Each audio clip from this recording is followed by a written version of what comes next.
Okay बच्चों, good morning everyone.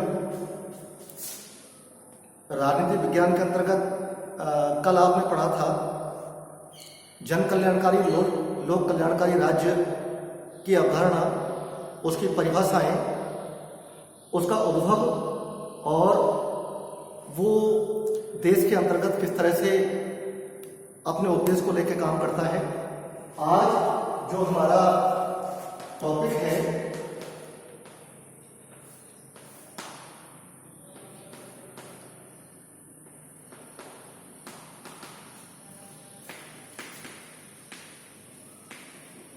राजनीति विज्ञान के अंतर्गत,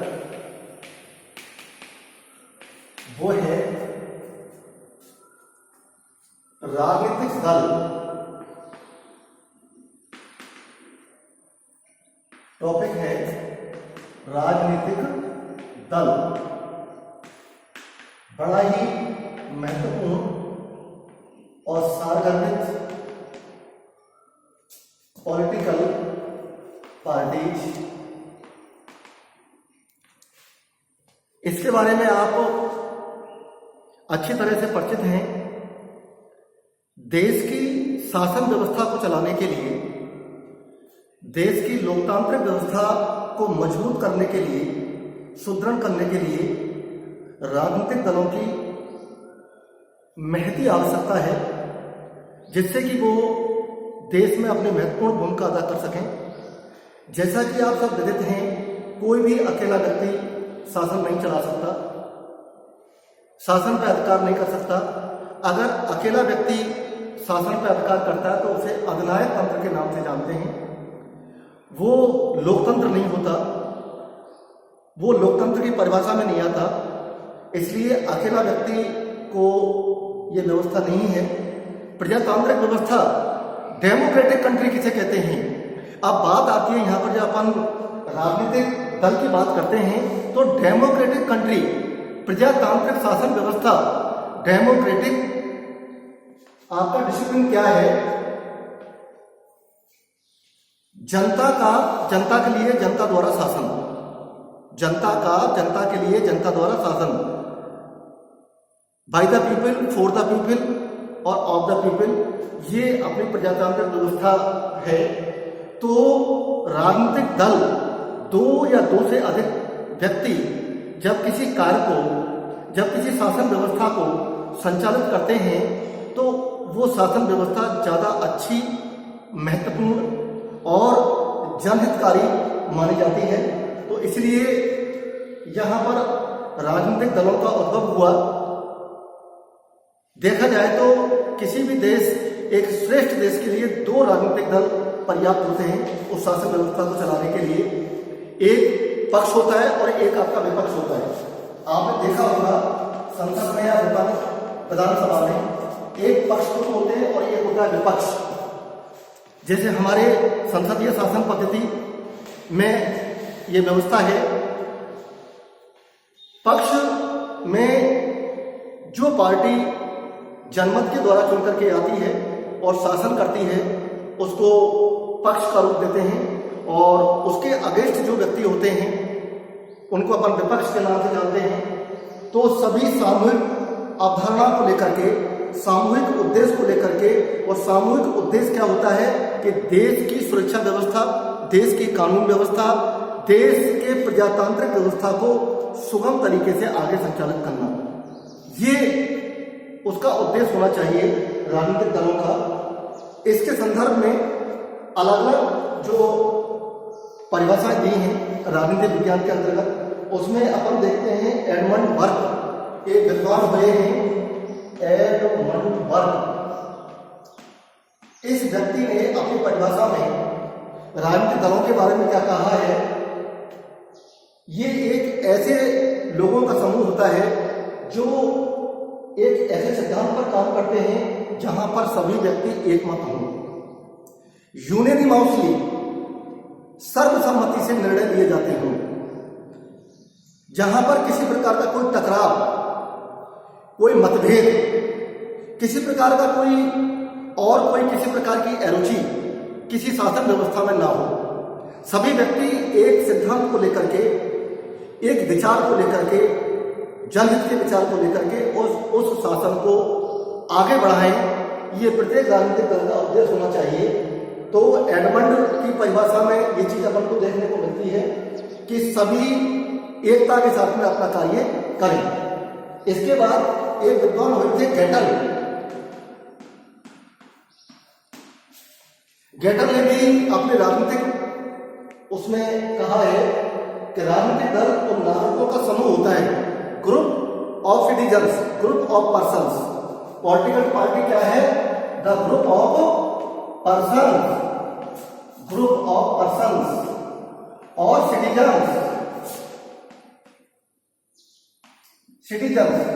ग्रुप ऑफ पर्सन, सामूहिक रूप में सब व्यक्ति मिलकर के एक विचारधारा को लेकर के, वो है राष्ट्रहित, in the interest of nation, in the interest of nation.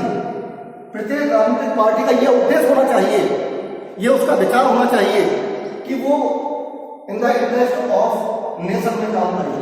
जो भी निर्णय लिए जाए, जो भी विधेयक, जो भी सर्कुलर पास किए जाएं, वो सर्वसम्मति से और in the interest of nation में वो सर्कुलर पास किए जाएं। तो गेटल ने यहाँ पर कहा है कि नागरिकों का एक समूह है जो राजनीतिक इकाई के रूप में कार्य करते हैं और जिनका उद्देश्य मत प्रयोग द्वारा सरकार पर नियंत्रण करना होता है। देखिए, पक्ष और विपक्ष की क्या भूमिका होती है। विपक्ष देश में इसलिए जनरेट किया गया है ताकि वो सत्ताधारी दल पर नियंत्रण कर सके। सत्ताधारी दल कभी कभी अपनी मनमानी कई व्यवस्था में करता है, तो उस मनमानी को रोकने के लिए, उस एक हिटलरशाही को रोकने के लिए, और विपक्ष उस पर नियंत्रण करता है। विपक्ष का डर होता है। जैसे अभी आपने वर्तमान व्यवस्था में देखा होगा, वक्फ बिल, अभी लेटेस्ट जो चल रहा है वो वक्फ बिल, उस पर पक्ष और विपक्ष दोनों के अपने विचार आ रहे हैं कि इसको पारित किया जाए या इसमें संशोधन किया जाए। इस तरह का जो भी लेटेस्ट उदाहरण है। इसके बाद अपन वापस परिभाषाओं पे आते हैं। तो एक विद्वान हुए हैं मैकाइवर, उनका नाम है मैकाइवर। मैकाइवर ने इसके बारे में क्या कहा है कि राजनीतिक दल एक ऐसा समुदाय है जो किसी ऐसे सिद्धांत अथवा ऐसी नीति के समर्थन के लिए कार्य करता है जिसे वो वैधानिक साधनों से सरकार का संचालन आसानी से कर सके। वैधानिक साधनों का प्रयोग, वैधानिक लीगल रिसोर्सेज, वैधानिक साधनों का, सही साधनों का। जनता के द्वारा चुने हुए प्रतिनिधि होते हैं, तो जनता उनसे यह अपेक्षा करती है कि इस तरह के कानून बने जिसमें वैधानिक साधनों का इस्तेमाल किया गया हो, जिसमें जन कल्याण की भावना निहित हो, जिसमें किसी प्रकार का इलीगल या अनफेयर मीन्स, अनुचित साधनों का प्रयोग वर्जित है। किसी भी व्यवस्था में अनुचित साधनों का प्रयोग वर्जित है, अनफेयर मीन्स साधनों का प्रयोग ना हो। ये इस बात का विशेष ध्यान दिया जाए। तो राजनीतिक दलों से यह अपेक्षा की जाती है कि वो जो भी कार्य करेंगे वो देश हित में करेंगे, राष्ट्र हित में करेंगे, जिससे कि अल्टीमेटली अंततः उससे जनता का, नागरिकों का एक छोटे स्तर का उसमें कल्याण, उसमें निर्माण उनका निहित हो। अब इन परिभाषाओं का अध्ययन करने के बाद एक चीज बिल्कुल साफ निकल के आती है, क्योंकि विशेषताएं भी इनसे बनती है बच्चों कि जो अपन कैरेक्टरिस्टिक की बात करते हैं कि राजनीतिक दलों का जो आपने ये परिभाषाओं का अध्ययन किया है, ये संगठित रूप में, यानी कि सभी व्यक्ति संगठित रूप में एक मत से, पहली बात है संगठन, सभी का संगठन और एक मत, किसी भी निर्णय पर एक मत, यूनानिमसली, सर्वसम्मति से। अगर कोई भी कार्य सर्वसम्मति से किया जाता है तो उसके परिणाम भी अच्छे आते हैं, उसके रिजल्ट भी अच्छे आते हैं और उसमें राष्ट्रहित और देश की भावना का उसमें उद्भव होता है। तो सबसे बड़ी बात है कि संगठन, राजनीतिक दलों में आपस में संगठन होना चाहिए और उनके जो भी सिद्धांत हैं वो सिद्धांतों में एकता हो, यूनिटी हो, कि वो जो भी कार्य, उनकी एक जो भी विचारधारा हो। राजनीतिक दल अलग अलग हो सकते हैं, कांग्रेस भारतीय जनता पार्टी, मार्क्सवादी कम्युनिस्ट पार्टी, अकाली दल और बहुत सारे राजनीतिक दल हैं, लेकिन सभी का जो सिद्धांत है, प्रिंसिपल है, वो देश हित, राष्ट्र हित सर्वोपरि है। ये राष्ट्र हित की भावना और जन कल्याण की भावना पर आधारित है। संवैधानिक साधनों का इसमें इस्तेमाल किया जाए, जो भी संवैधानिक साधन है, और शासन करने की जो भी व्यवस्था है उसमें सभी व्यक्ति सर्वसम्मति से अपना काम करें। अब इसके कार्य क्या है? मेन बात आती है राजनीतिक दलों के कार्य, functions of the political parties. अपन इसकी बात करते हैं functions of the political parties कि ये क्या काम करते हैं। आपकी उत्सुकता होगी कि सर इनके काम क्या है। हमारे देश में अगर आपने ये देखा है कि हमारा जो भारत देश है वो इसका जो है सबसे बड़ा लोकतंत्र है, सबसे बड़ा पूरी दुनिया में, पूरे विश्व में सबसे बड़ा लोकतंत्र माना जाता है। और वैसे संवैधानिक दृष्टि से तो दो राजनीतिक दल होने चाहिए, वैधानिक दृष्टि से तो एक पक्ष और एक विपक्ष। लेकिन हमारे यहाँ क्या है, आपके केंद्रीय दल हैं और एक होते हैं क्षेत्रीय दल, ठीक है ना।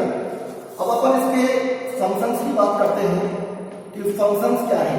Functions of political party, functions of political parties के इनके कार्य क्या है। तो देखिए, सबसे पहला कार्य है लोकमत का निर्माण करना। प्रत्येक राजनीतिक दल अपनी विचारधारा को, अपने सिद्धांतों को, अपने विचारों को, अपनी योग्यता को, अपनी क्षमता को, अपनी श्रेष्ठता को और जनता के लिए उपयोग करे, जनमत का जिससे भला हो और देश आगे करके उन्नति करे। एक उदाहरण अपन देते हैं, जिस प्रकार से ज्वार भाटा महासागर के जल को ताजा और तरंगित रखता है, उसी प्रकार राजनीतिक दल राष्ट्र के दिमाग को ताजा और तरंगित रखते हैं। अगर राजनीतिक दलों की विचारधारा, उनकी इच्छा शक्ति, उनकी श्रेष्ठता अगर राष्ट्र के साथ में है तो निश्चित रूप से राष्ट्र दिन प्रतिदिन अपनी प्रगति करेगा। तो लोकमत का इसमें विशेष रूप से इसमें ध्यान रखा गया है। इसके बाद सरकार का निर्माण, राजनीतिक दल मिलकर के सरकार का निर्माण करते हैं, गवर्नमेंट बनाते हैं, जिसके पक्ष में जनमत ज्यादा होता है सरकार उसी की बनती है, और जिसके पक्ष में जनमत कम होता है उसकी सरकार नहीं बन पाती, वो अपनी विपक्ष की भूमिका निभाता है। तो ये जो भारतीय संविधान है, अपन जो द्वितीय वर्ष है उसमें इंडियन कॉन्स्टिट्यूशन है, और एक अपना जो अन्य देशों का जो कॉन्स्टिट्यूशन है उसमें सरकार बनाने की व्यवस्था है। सरकार के नियंत्रण करने की शक्ति। देखिए, अगर किसी भी शासन व्यवस्था पर नियंत्रण नहीं होगा तो वो सरकार अपना काम नहीं कर पाएगी, अपना कार्य ठीक प्रकार संपादन नहीं कर पाएगी। इसलिए किसी भी व्यवस्था पर समुचित नियंत्रण होना भी आवश्यक है। नियंत्रण से सामाजिक, आर्थिक और कई तरह की व्यवस्थाएं समुचित रूप से चलती हैं। इसलिए अपना जो विपक्ष है, जो दूसरी पार्टीज है, वो सरकार पर नियंत्रण करती है ताकि सरकार अधिनायकवादी ना हो जाए, और वो अपना कार्य हमेशा संतुलन में, चेक एंड बैलेंस की थोड़ी होती है, चेक एंड बैलेंस की थोड़ी, ठीक है ना, कि जो दूसरा पक्ष है वो चेक एंड बैलेंस रखता है। और संतुलन रखना बहुत आवश्यक है देश के लिए। विभिन्न विभागों में समन्वय और सामंजस्य, सरकार के जितने भी डिपार्टमेंट्स होते हैं उनमें आपस में तालमेल बिठाना, ताकि वो आपस में एक दूसरे समन्वय और सामंजस्य बिठा करके अपना काम करें, और वो काम अल्टीमेटली लोक कल्याण की भावना पर आधारित हो। जनता और शासन के बीच संबंध, जनता और शासन, गवर्नमेंट और एक तरफ पब्लिक है, तो दोनों के बीच सामंजस्य स्थापित होना चाहिए। उनमें इतनी खाई ना हो कि सरकार के प्रति उनमें विद्वेष, या कभी कभी आपने देखा होता है कि जनता सरकार के कार्यों से कई बार संतुष्ट नहीं होती। तो जो गवर्नमेंट है उसको हमेशा जनमत में अपना काम करना चाहिए। इसके बाद अपन बात करते, तो आज अपना राजनीतिक दलों के बारे में आपने पढ़ा।